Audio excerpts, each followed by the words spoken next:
Summary of The Old Man and the Sea by Ernest Hemingway. Chapter 1, The Lonely Fisherman. Santiago, an old fisherman living in a small coastal village in Cuba, has gone 84 days without catching a single fish. The villagers consider him Saleo, the unluckiest of the unlucky.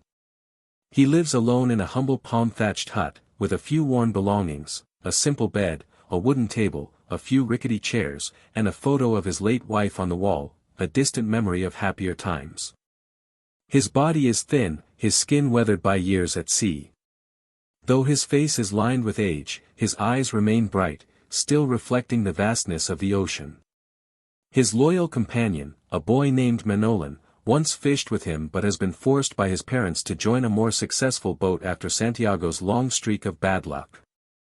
Though no longer allowed to accompany him, Manolin visits Santiago daily, bringing food, coffee, and heartfelt companionship.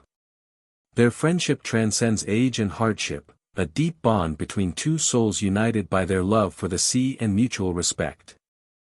Chapter 2, The Hope of the 85th Day.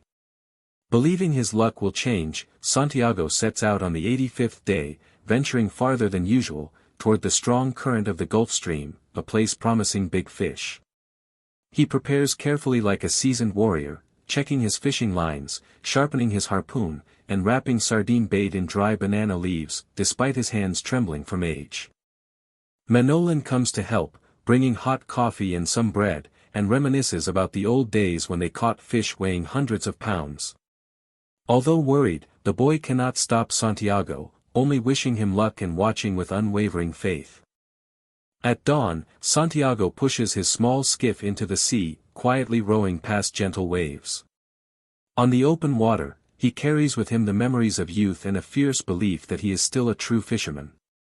Chapter 3, The Challenger in the Deep.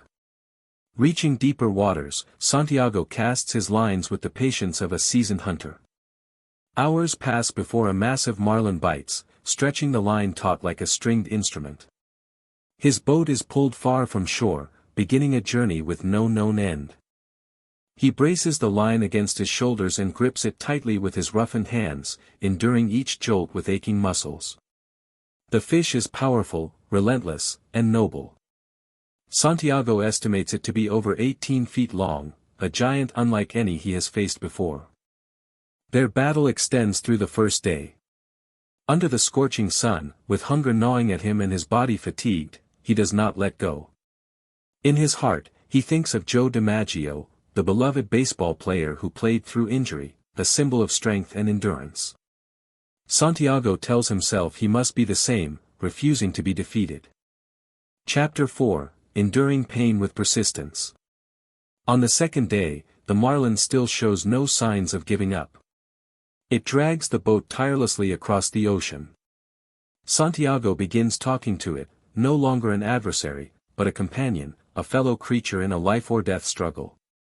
He recalls his younger days battling sharks, whales, and stormy seas. Now, only his willpower keeps him going. His hands cramp, his back throbs, but he forces himself to eat a few raw sardines to stay alive. He silently wishes Manolin could witness this struggle, to understand what courage and resilience truly mean. Under the faint moonlight, he senses the life in every pull of the fish, a heartbeat reminding him he is still alive, still fighting. Chapter 5, Solitary Victory. By the third day, the marlin begins to tire, circling the boat, a sign of its fading strength. Santiago gathers his remaining energy and thrusts his harpoon into the fish's heart after several attempts. The marlin falls, its shimmering silver body lying longer than the skiff itself. Santiago ties it alongside the boat, his heart swelling with pride. He has won, alone and unbroken. But the trail of blood in the water draws predators. A large, ravenous shark appears first, tearing into the marlin. Santiago fights it off with his harpoon, killing it, but he knows this is only the beginning of a new battle. Chapter 6, Ruthless Pirates of the Deep. More sharks arrive, one after another, like shadows devouring hope. Santiago fights them with whatever he has, a knife, an oar, even a broken tiller. Every time he kills one, more appear. Blood from the marlin stains the sea red. His knife breaks, his hands are bloodied, his vision blurs in the dark.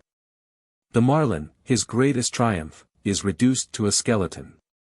Still, Santiago doesn't give up. He battles to the end, guarding his pride as though he himself were a part of the ocean. Chapter 7, The Exhausted Return. As night falls, Santiago sails back in silence, cold wind blowing through the air. His old skiff now hauls only the marlin's bare skeleton, no prize to sell, no glory to show. Yet he has lived each moment fully, and in his soul, he knows he has triumphed. Staggering onto the beach, he collapses and sleeps deeply. In his dreams, he sees lions on the beaches of Africa, symbols of youth and wild strength he once possessed. The next morning, Manolin finds him and weeps with compassion. Though exhausted, Santiago remains the greatest teacher the boy has ever known. Villagers marvel at the marlin's bones, a silent testament to a mighty struggle and the bravery of one man. Chapter 8, Man Cannot Be Defeated. The Old Man and the Sea is more than a tale of a fisherman, it is an ode to the indomitable human spirit. Santiago fails to bring home the fish, but he triumphs over fear, solitude, pain, and failure. Hemingway conveys a profound truth: a man can be destroyed but not defeated. It is the immortal beauty of perseverance, the quiet, relentless light shining across the vast sea of life.